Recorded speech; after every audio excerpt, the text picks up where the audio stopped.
Hi, welcome to another program. And it has been some time that I haven't shot any videos yet, but it's due to my personal business. Now I have some time, and I want to start with this week immediately with Iraq, because the ongoing unrest in Iraq is growing. And how we can understand this? Because the number of the death tolls are increasing, and moreover, the people wounded or have been arrested during these protests also are increasing. This shows that despite the fact all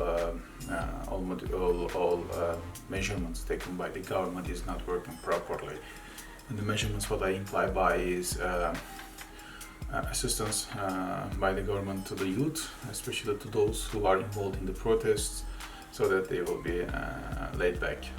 But it seems that it really doesn't work that much, and those unrests are important for the region, especially for the major two powers, Turkey and Iran.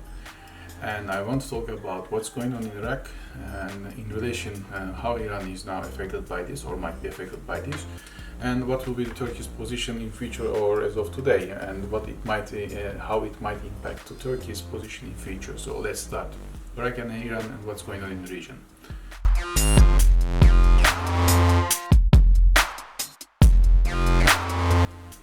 Now, as I mentioned, the number of unrests and or protests in Iraq are increasing. This is basically due to the fact that the corruption exists in Iraq, especially in the government affairs. What I mean is that Iraq's main good material is oil and gas, and the oil revenue has not been distributed fairly among the population or the community, and this increased unemployment, and unemployment gives a big unrest to the community. Now we are seeing this as demonstrations on the streets, and the Iraqi government has also started using real guns against on these protesters, which also cause some kind of undesired results. The death tolls are increasing, the number of wounded people are increasing. The protesters are now loudly speaking that they do not want the foreign countries' business in the country, and they are protesting the countries such as the Gulf states, Germany, Saudi, Turkey, Iran, and US, and some of the EU also states. So they want them to be out of the country. But the more important now we are hearing, and we can hear it now loudly by the community, not just portions, but in general, is they don't want Iran. They are not happy with Iran also. And that shows that the perception of the way, the path of the protests are now changing. Because Iraq is like Iran, mostly Shia dominated, and now this religion base is now disappearing, which means that the nationalism is now rising up. And if this is going upwards, this is not a good news, especially for Iran. So why it's important? Because Iran needs an access to the Mediterranean Sea. They need this access to reach via Iraq and Syria, especially to the ports in Lebanon, so that they can have some access to these Lebanon ports, so they can attract these goods which they needed for their own economy and for their own affairs, business affairs. Especially considering this how hard it is under the US sanction, the stability in Iraq is very vital for Iranian regime. And Iran has shown this interest by trying to ease the protests by putting some pressure on the government through the politicians, especially like Al-Sadr. And also they put pressure on the Prime Minister, Al-Hamiri. But really it doesn't work that much. Why they are doing this at the same time? Because they don't want to lose the control on the government. They don't want to lose this hand. It's very vital. If they are going to lose the Prime Minister, which they might, then at least Al-Sadr will be there for a good reason, and they will still have some influence there. And not only from the politician side, also from the militia side. We are hearing and reading the reports that the militias cause some death tolls increasing. This also gives some unrest within the Iraqi community. And this militia also have an important weight on the government decisions. And Iran is still considering this to have a safe corridor for their goods to be retracted from Lebanese ports to Iran. And what might happen, really, if we are looking this closely, since the Saddam regime went down, the problem with the elites or the Iraqi government is same. It doesn't change from one government to another, and the real intention is not there. Somebody has to be in the government, in the Iraqi government, and bring or distribute the Iraqi oil wealth to the people, for the people's benefits. The Iraqi people, they don't expect, they don't want you or anybody to give money for free. The government was supposed to create the business facilities, industries, and create jobs for those people so that the people can work and they can help their families. But they see that the elites are putting the money inside their own pockets. So this is not good for the Iraqi people. That's why they are rising and they are demonstrating on the streets against the government. Now we see also that, and we hear some makeups such as that they are going to give some benefits to the people, assistance for the youth, and better election systems, but it doesn't help at all.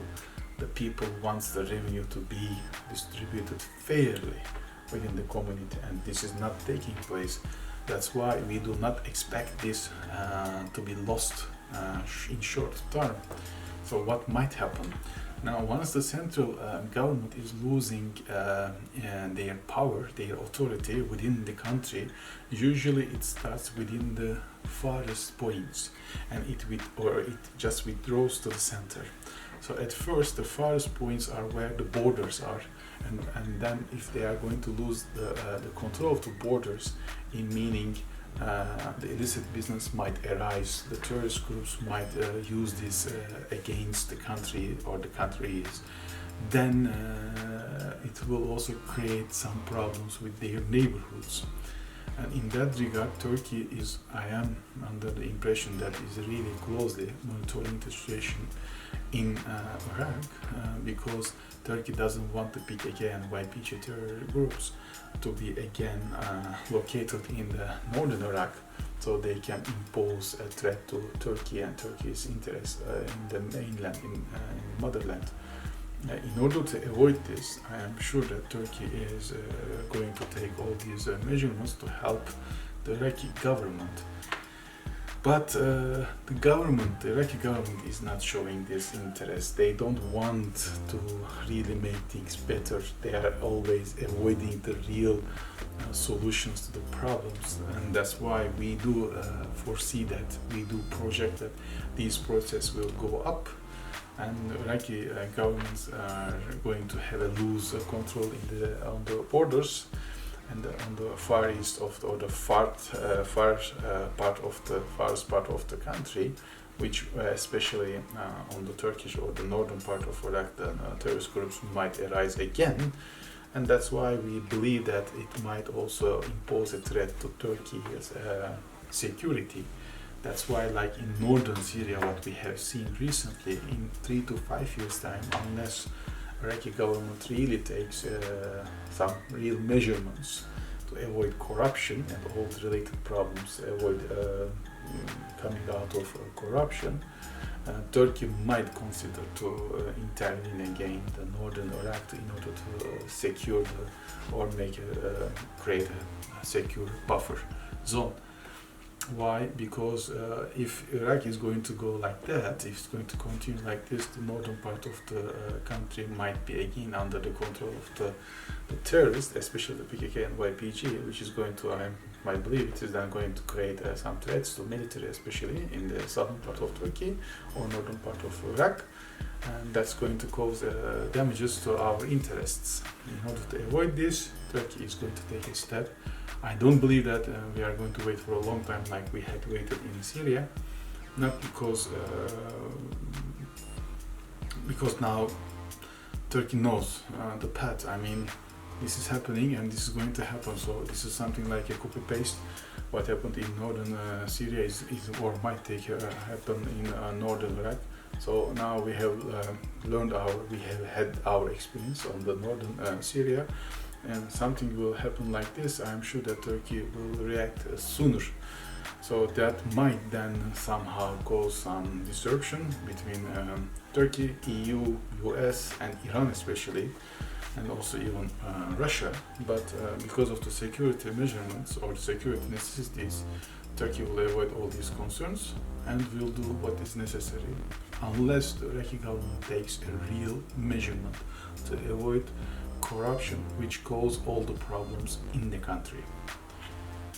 Just I want to share this with you because this is a real concern of us, and we think that's a real reliable scenario that might happen between 3 to 5 years even. Thank you for watching this video. If you like this video, there's a like button underneath. Please press on it, and if you subscribe yourself to our channel, we will share the first video with you. Thank you very much for watching this video, and have a great day. Bye.